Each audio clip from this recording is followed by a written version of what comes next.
Deixa eu ver quem está aqui comigo, levanta a mão, para ver onde vocês estão. Tá, legal, vocês estão por aqui. Bom, prazer, eu sou Bruno Lima, sou do Hospital Albert Einstein, vou falar um pouquinho mais. Mas antes da gente começar a falar, pessoal, quem aqui entre a gente é comprador? Levanta a mão, deixa eu ver. Tá, legal. Quem é requisitante? Eles não estão entre nós hoje, estão vendo? Não estamos sendo espionados, compradores. Tem alguém do jurídico? Também não. Tem fornecedor? Quem é fornecedor? Ou na área comercial? Só comprar. Ah, um só. Então, sabemos que a gente pode falar mal dos fornecedores só hoje, né? Então, vendo com que briga que a gente vai comprar mais. Bom, gente, vou falar um pouquinho para vocês sobre leilão reverso. Então, para começar um pouquinho falando sobre leilão, deixa eu abrir aqui. Vou falar um pouquinho sobre sou Bruno Lima, né? Sou coordenador de compras, projetos estratégicos e ensinos do Hospital Albert Einstein. Sou formado em administração, pós-graduação em inovação e empreendedorismo, supply chain, MBA em supply chain e gestão em compras em saúde, né?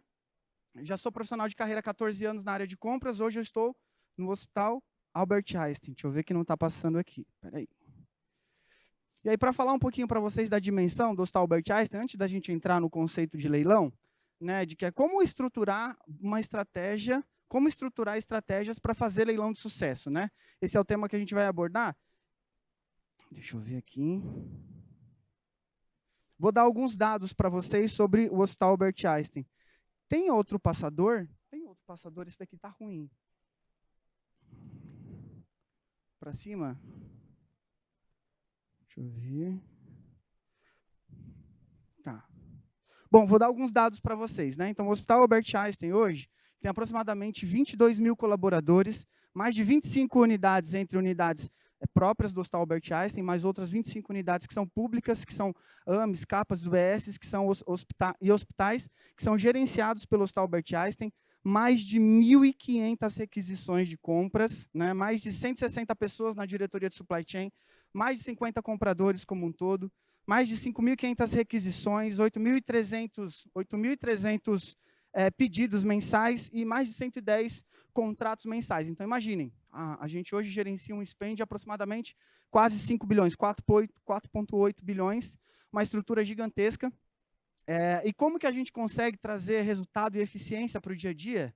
Pensando em construir estratégias que a gente consiga pensar e executar fora da caixinha, né? O Alex estava falando muito para a gente sobre esse contexto da tecnologia versus o humano, né?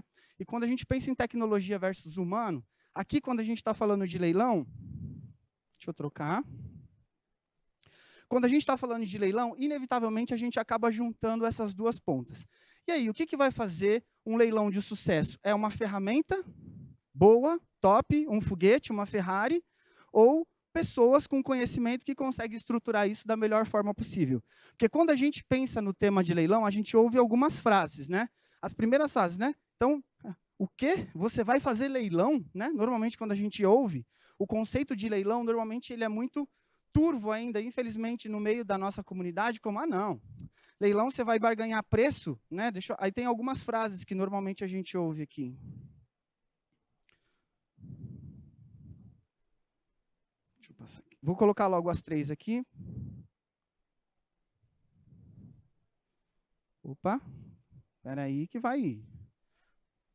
Beleza. Então, as frases que normalmente a gente escuta quando a gente vai fazer leilão. Bruno, desculpa, não trabalhamos com relacionamento, a gente não trabalha com leilão dos fornecedores. Não é esse tipo de narrativa que a gente escuta. A outra frase muito comum é, Bruno, trabalho com qualidade. Se você for leiloar preço, eu estou fora do processo de concorrência. A outra, Bruno, lamentável, após anos de relação, a gente prestando o serviço ou fornecendo material, você vai me tratar como qualquer um. Normalmente, são essas frases que a gente escuta dos fornecedores que vão participar do leilão por alguns motivos. Primeiro, né, historicamente, os leilões, a grande questão entre os leilões, a gente vai falar um pouquinho aqui, é sobre escopo técnico equalizado. A história do leilão, quando a gente vai acompanhando, quando a gente não tem o cuidado, a habilidade humana, o senso humano de ver, equalizar escopo técnico, comparar banana com banana, regra geral, eu trago muita descredibilidade para o processo de concorrência. E aí essas frases são comuns. Mas por que que o fornecedor, nosso amigo comercial está aqui, não fique bravo com a gente, tá bom? Mas por que que os fornecedores, regra geral, fogem do leilão como o diabo foge da cruz? A gente vai pensar um pouquinho mais sobre isso. Porque o leilão é uma grande zona de desconforto para os fornecedores. Vamos avançar para a gente falar, né? Então, a zona de conforto no processo de negociação como um todo, a gente tem aqui, né? No processo de negociação, o comprador e o vendedor. Né? E o contexto de ZOPA, zona de possíveis acordos. Aonde que o acordo acontece? Essa daqui é o conceito de uma negociação tradicional. ZOPA, zona de possíveis acordos, né? Deixa eu colocar logo tudo. Aqui é a zona de conforto. Então, a regra geral, quando a gente pensa no contexto de negociação, a gente tem duas forças, uma de cada lado, o comprador e o vendedor. Quem compra quer comprar pelo mínimo, quem vende quer vender pelo máximo. Perfeito? Né? E aonde que o acordo acontece? O acordo acontece na ZOPA. Só que para caminhar em direção à ZOPA, a gente precisa comer aquilo que a gente chama em negociação de preço reserva, né? E um outro tema também dentro do contexto de negociação é que, normalmente, num contexto de uma rodada de negociação, numa mesa de negociação, ninguém quer ancorar primeiro, né? Quem dá o primeiro preço? Então, o cara olha para a gente e fala assim, não, quanto que você tem de orçamento? A gente fala, não, me manda a tua melhor proposta. Aí fica aquele jogo do Chaves vendendo churros para ele mesmo, né? Porque ninguém quer ancorar primeiro no processo de negociação. Quando a gente pensa no contexto de leilão, vamos passar, a gente transforma isso um pouco na zona do desafio, porque a gente foge um pouquinho da regra tradicional, que é você tem dos dois lados agora, não mais o comprador e o vendedor. Você tem o vendedor e o vendedor competindo contra ele mesmo. Aonde você tem o fornecedor que dá o lance inicial de 100, o outro vai lá e dá o lance inicial de 90, aí o outro vai lá e dá o lance de 80, o outro de 75, e aí os fornecedores caminham em direção à ZOPA, e onde que você fica? Você fica só aqui de longe assistindo o jogo no Coliseu. Né? Então, os fornecedores, eles vão ter que lutar contra eles mesmos do processo de negociação. E é extremamente desconfortável. O que é mais fácil? Eu negociar num ambiente controlado, onde eu tenho uma pessoa, onde eu faço a negociação, ou então eu ficar competindo entre os meus players, entre os meus concorrentes, sem saber qual que é o apetite de preço até onde um vai, e o outro vai também. Né? Então, aqui, quando a gente pensa em leilão, a gente pensa na zona do desafio. E lembra das frases iniciais que a gente comentou no início da apresentação? Essas frases, elas são comuns porque, gente, ninguém que é desafiado a sair da zona de conforto recebe isso com bons olhos. Perfeito?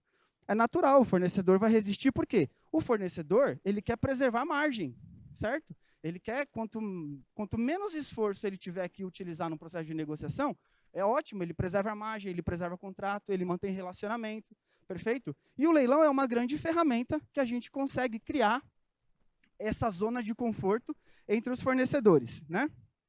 Mas, para a gente pensar, vamos avançar mais um pouquinho aqui? Deixa eu ver, eu acho que o sensor está para cá. Aqui eu coloco sempre algumas premissas para um leilão dar certo, né? Eu acho muito bacana a gente falar sobre isso. Primeiro, né? Premissas de sucesso do leilão. Não tem magia. A ferramenta não faz nada sozinho e a pessoa também não faz nada sozinho. A gente precisa entender que construir um processo estruturado no processo de leilão é fundamental. Por quê?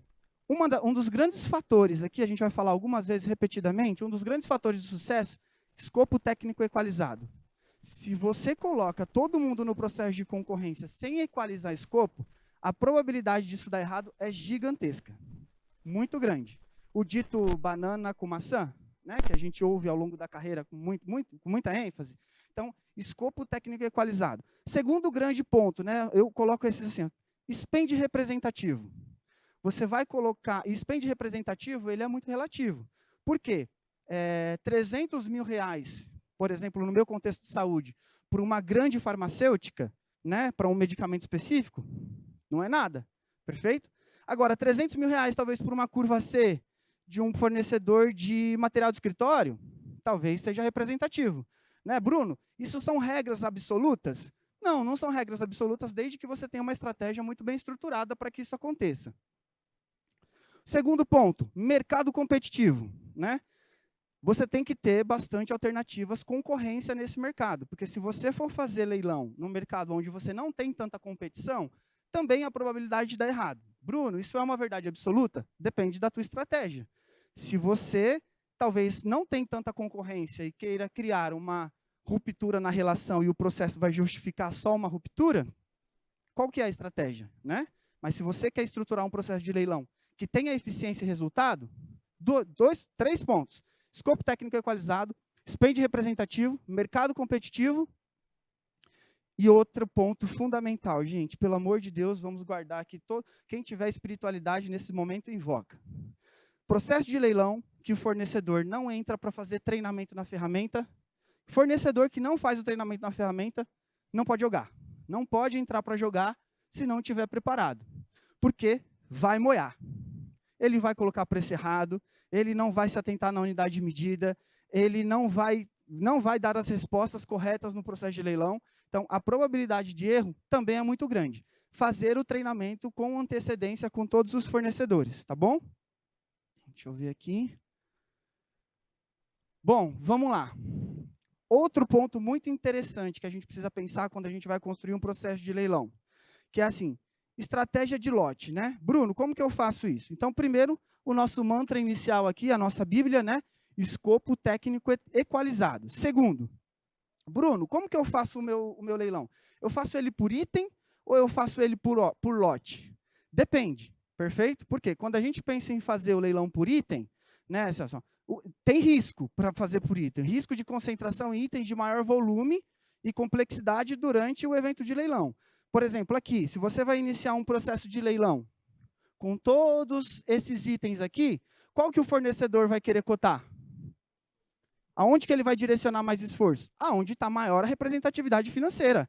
Perfeito? Então, a probabilidade aqui é dele cotar o notebook e ele não demonstrar tanto apetite financeiro no teclado e no mouse. Olha que óbvio. Será que a gente monta essa matriz e pensa com a mente do fornecedor na hora que a gente está construindo a estratégia do leilão?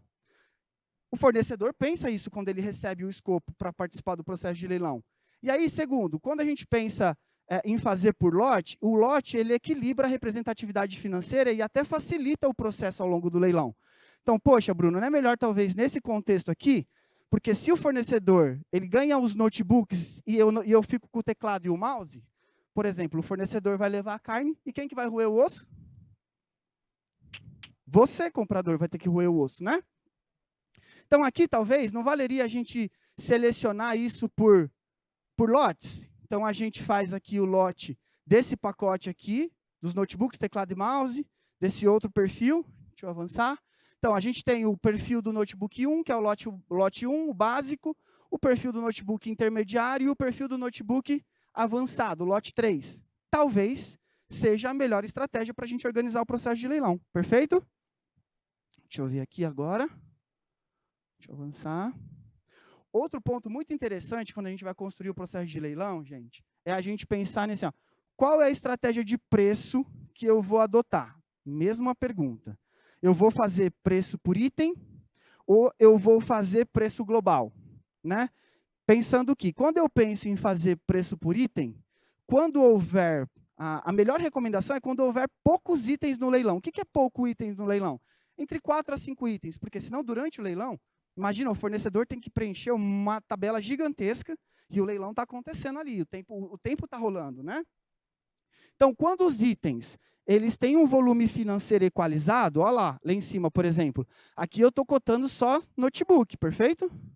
Opa, notebook, olha lá, um é 3.400, o outro é 3.900, o outro é 4.500.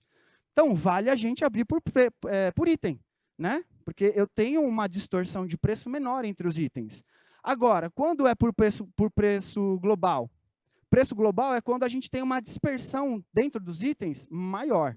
Então, aí vale a pena a gente fazer o preço global, né? Deixa eu ver. Aqui, por exemplo, eu fecho o pacote. Então, se o cara ele precificar aqui, ele não vai precificar item a item, ele vai precificar o meu valor global no leilão. Porque eu fecho o pacote, eu tenho uma tendência maior de eu não ficar com o osso dentro desse processo de leilão. Perfeito? Vamos lá, agora a gente vai falar sobre os tipos de leilão. Quais são os tipos de leilão que a gente tem? A gente tem 3 tipos de leilão, que são os leilões mais comuns utilizados, né? O principal que a gente normalmente conhece é o leilão, o inglês. Vou falar um pouquinho dele para vocês aqui. Então, qual que é a característica do leilão inglês? O leilão inglês, ele tem é muito legal, novamente, gente, escopo técnico equalizado, e dentro da ferramenta de leilão também, a gente tem uma funcionalidade chamada decremento mínimo. O que isso significa, Bruno? Você coloca um intervalo de preço entre 0,5% a 5%, a 6%, a 10%, para que o fornecedor, se ele errar na precificação, a ferramenta não permite que ele entre o preço, porque senão o cara põe o primeiro preço, e aí ele vai se empolgando ao longo do processo, ou até digita errado. Então, o decremento mínimo ajuda a ele a cometer equívocos durante o processo de preenchimento.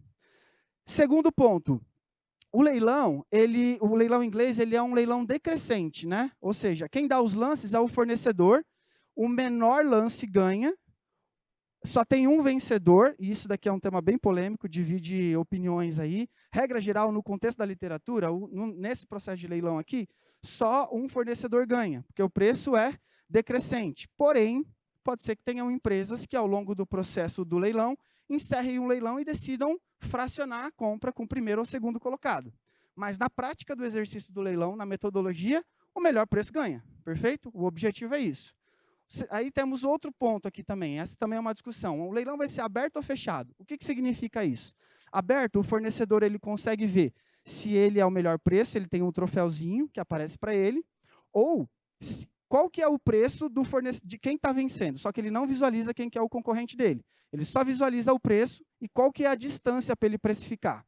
O fechado, ele não vê, ele só vê se ele tem ou não tem o troféu, se ele ganhou ou não ganhou, mas ele não sabe qual que é a distância para ele precificar na próxima rodada, para ele alcançar o concorrente dele, né? E quando a gente pensa aqui no leilão, os preços são decrescentes. Então, na primeira rodada, tem um outro ponto muito legal aqui, gente. Quando a gente vai fazer leilão no começo da carreira, e a gente só aprende fazendo, e aí eu compartilho um pouquinho dos erros cometidos no passado, é o seguinte, a gente faz leilão, às vezes, cheguei a fazer leilão com 1 hora de duração, e aí eu fico 50 minutos com a tela parada, e os fornecedores nos últimos 5 minutos que começam a precificar. Ou seja, não precisa também de tanto tempo. A experiência foi mostrando de que, aqui, para ficar fácil de exemplificar, eu coloquei 30 minutos. Mas, regra geral, entre 10 a 15 minutos é mais do que suficiente para um processo de leilão. Porque é onde a gente começa a gerar mais, fomentar mais essa competição entre os fornecedores. Porque senão você vai ficar 40 minutos assistindo o processo de leilão acontecer. E um outro tema muito importante a gente vê. Como que a gente define se o fornecedor no edital ou não, ele é vencedor ou não? O objetivo do leilão é a gente fechar abaixo do nosso baseline. Perfeito? Até porque a gente não está nas nossas organizações para apresentar prejuízo, né? Ou aumento de custo. O objetivo é trazer redução de custo. Perfeito? Então, aqui, abaixo do baseline, o fornecedor vencedor leva. E aí a gente começa a perceber que, faltando os últimos minutos para o leilão, é onde... Beleza. É onde a competitividade tende a aumentar mais. Então, esse aqui é o formato inglês. Falar do modelo do leilão modelo holandês. Qual que é a diferença de um para o outro, Bruno? O holandês, os lances quem dão são os compradores. E aí, nesse contexto aqui, se o comprador que apresenta os lances no leilão, é muito importante a gente fazer uma análise de cherry picking e target. Qual que vai ser o primeiro lance que você, comprador, vai entrar na ferramenta? Pensando que você precisa fechar o teu leilão abaixo do baseline. Se você não faz o estudo de preço para você criar um caminho de crescimento para você fechar abaixo do teu baseline, também você incorre no risco de fechar acima ou não deixar que esses preços, esses lances ultrapassem. Por quê? Qual a diferença aqui? Aqui, nesse formato de leilão, é o modelo de leilão que eu chamo do passo ou repassa. O fornecedor fica ali, entra na ferramenta, e ele fica vendo você dar os lances de acordo com o intervalo de tempo que você pré-definiu. Então, é tipo o botão vermelho. Quem bater primeiro, leva. Quem bater primeiro, quem aceitar primeiro, leva o processo de concorrência. Então, aqui também, você só tem um único fornecedor, e o conceito é o menor baseline leva. Tá bom? Leilão japonês.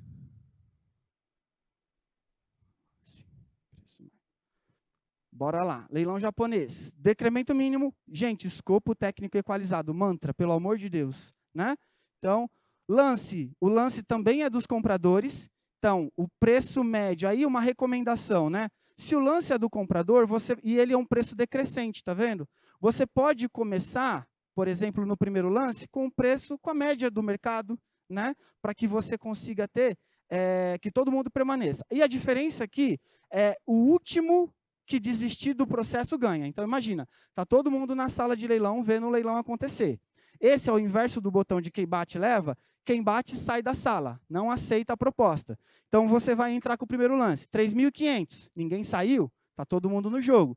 3.200, opa, o fornecedor 1 e 2 apertou o botão, saiu. Eles não aceitam fornecer nessa condição. Perfeito? Então, aqui você pode ter um ou mais fornecedor vencedor e menor ou inferior ao baseline. Sempre, né? Premissa do nosso processo aqui. Deixa eu avançar. Bom, aqui, gente, algumas funcionalidades muito interessantes que é legal a gente pensar durante um processo de leilão, que é, primeiro, aquilo que a gente falou do leilão em inglês, aberto e fechado, ou blind. O aberto, ele vê qual que é o preço, distância para ele ofertar. O fechado, ele não vê nada. E o blind, ele não vê nem se ele ganhou ou não o troféuzinho. Né? Ele fica totalmente no escuro. Configuração para ocultar o nome do fornecedor durante a execução. Vou pegar alguns aqui só. Permite visualizar os proponentes. Parametrização, tem uma aqui que eu acho muito legal. Chat para trocar informações entre os proponentes e os compradores. Durante o leilão, às vezes é importante você estar ali no chat, fomentando a concorrência. Pessoal, vamos lá, né? Eu, particularmente, gosto de fazer esse jogo de, gente, o tempo está acabando, vamos avançar. Porque a gente consegue configurar também dentro do leilão uma outra ferramenta, um outro ponto, que é, faltando 2 minutos para acabar o leilão, ou 1 minuto, que se alguém der lance, ele prorroga por mais 2. Então, você tende a gerar um pouco mais de competitividade. Lembra? Não precisa fazer um leilão de 1 hora. Se você fazer ele de 10 a 15 minutos, faltando... Deu 14 minutos, alguém precificou, você pode configurar para ele configurar para mais 2, mais 5 minutos, para você fomentar a concorrência. Apuração de preço por item e global, você consegue depois, no final de tudo isso, ver como que foi o comportamento de todos os preços que foram precificados. Anexo de documentação é muito importante. Ferramentas para sustentação, prorrogação e cancelamento. Né? Então, você consegue configurar o leilão para que hora que ele vai iniciar, que hora que ele vai terminar. Você, durante o leilão, consegue prorrogar, ou antes consegue prorrogar, e também cancelar o leilão em situações como essa que, infelizmente, acontece. Quando a gente não equaliza o escopo técnico, às vezes acontece de ter uma precificação errada, você tem que cancelar o leilão e reiniciar ele todo de novo. Tá bom? Deixa eu ver quantos minutos nós temos. Deixa eu ver. Aqui é um pouquinho da tela para vocês, de como que funciona na ferramenta no mundo real. É a ferramenta que a gente utiliza. Então, aqui, ó, lembra que eu falei para vocês? Os fornecedores vão dando os lances e vai aparecendo aqui. O primeiro fornecedor deu 106, o primeiro deu 118, aí depois deu 115, depois deu 106, e o troféu está com um de 106. E aí isso vai crescendo aqui para baixo. Você tem aqui embaixo as interações no chat, você tem aqui a descrição do produto ou do serviço. Então, é a tela para você ir acompanhando em tempo real durante a evolução do leilão, para você ver o comportamento de cada um deles, tá bom?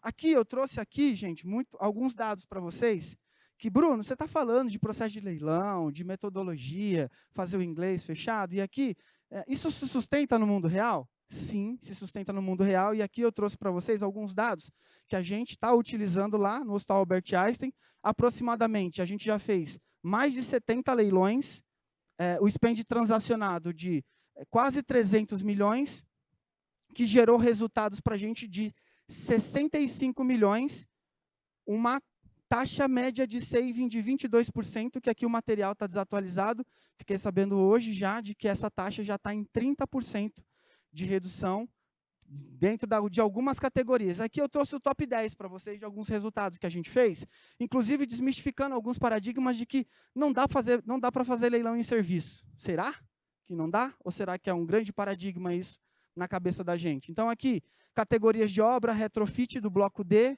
Então, serviços de obra, né?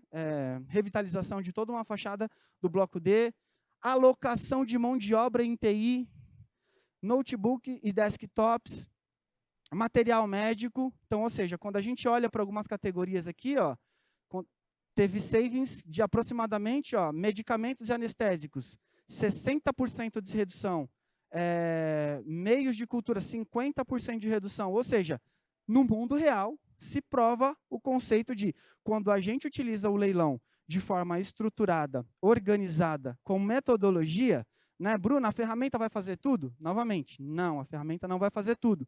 É muito importante essa curadoria de conhecimento. Então, dicas preciosas. Primeiro, escopo técnico equalizado. Segundo, mercado financeiro, né, spend financeiro representativo. Mercado competitivo. É muito importante a gente equalizar todos esses pontos. E o último, que é fornecedor treinar na ferramenta antes do processo de leilão acontecer. Perfeito? Deixa eu ver. E aqui, eu gosto sempre, essa é uma frase clichê que eu uso em todas as apresentações, que no filme, todo mundo assistiu o filme da Alice no País das Maravilhas? Tem um trecho do filme que ela encontra com o gato, e aí ela pergunta para onde eu vou. E aí o gato fala, para onde você quer ir? Ela fala, não sei. Aí ele diz, quem não sabe para onde vai, qualquer caminho serve, né? E quando, infelizmente, a gente não tem conhecimento, prática, metodologia para executar, a gente, às vezes, acaba pegando qualquer caminho, e ao longo da carreira como um todo, eu também cometi erros de processo de leilão, que hoje isso daqui acaba sendo um grande apanhado de algumas informações sobre o processo de leilão. Faltando um minutinho, aqui está alguns dados pessoais, se alguém quiser contato, quiser fazer benchmarking, quiser seguir no LinkedIn, eu estou produzindo conteúdo, alguns conteúdos, então aqui eu falo sobre compras estratégicas, negociação estratégica, indicação de Netflix para comprador, séries e filmes para comprador, e aqui um pouquinho mais detalhando o material sobre leilão, que não dá para a gente esticar muito aqui em 30 minutos fazendo tudo isso, né? Agora eu acho que eu agradeço a participação por enquanto, e eu acho que tem perguntas, é isso? Tenho sim. Vou chamar o Gerson. Gerson, você quer vir aqui comigo? Fazer essa dobradinha com as perguntas? Pode ser? Tem muita pergunta aí para a gente?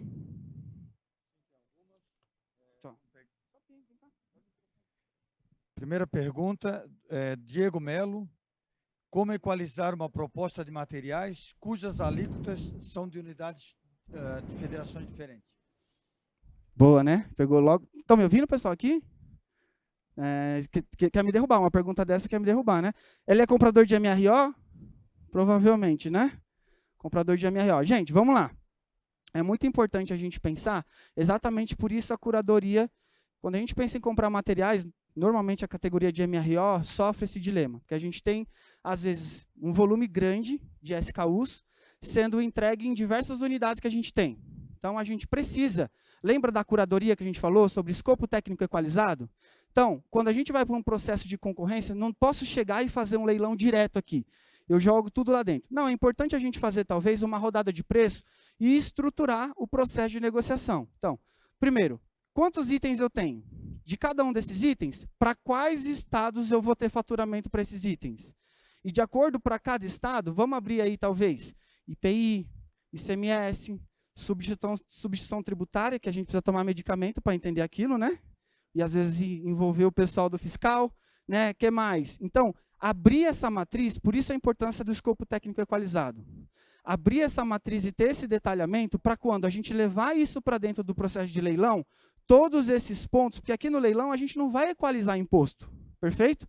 O objetivo aqui é a gente fechar esse escopo técnico e conseguir a competitividade no bottom line, né? No bottom line do item ou do preço global. Então, a minha grande sugestão também para que já comprei material de MRO durante muito tempo, é exatamente essa, Gerson. Equalizar antes. Ok, tem mais pergunta do Diego, mas vamos dar oportunidade para o Leandro. Ele quer saber se é feita uma comunicação prévia e formal aos leilões para os fornecedores. Sim, fundamental. Comunicação é o dilema da vida, né, gente? Para quem é casado, para quem é solteiro, né? Comunicação, o que é importante? Edital de concorrência. A gente não abre o leilão desse, solta lá na ferramenta e deixa o fornecedor entrar.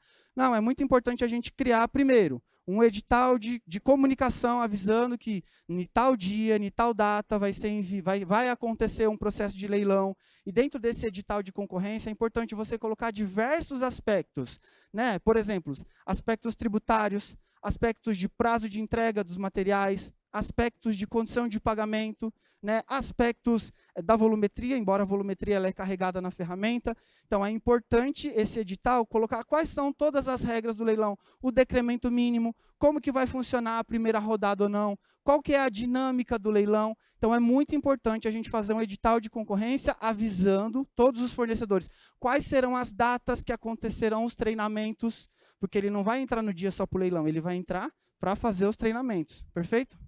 Ok, mais uma pergunta. Quando escolher entre um leilão ou RFX? Boa. Bom, novamente, né? O que eu gosto, assim, ó, quando a gente faz essa pergunta? As dicas que a gente passou aqui, né? Então, qual é o momento de fazer um leilão? Assim, ó, existe spend... Eu gosto de 2 dicas máximas, pensando que o escopo técnico equalizado faz parte do padrão, certo, gente? Sem escopo equalizado, a gente não caminha. Então, as 2 grandes dicas que eu dou, assim, se o spend ele é representativo para aquele mercado e se existe concorrência dentro daquele mercado, é uma ótima oportunidade para fazer o leilão.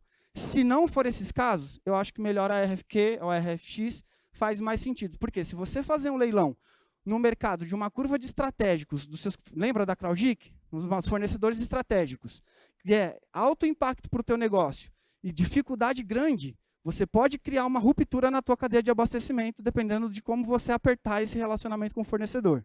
Então, as 2 dicas preciosas, spend representativo e mercado competitivo. Opções para você não ficar refém. Pelo tempo, a última pergunta. Claro. Do Diego, novamente. Qual a sua opinião para iniciar um leilão com o target?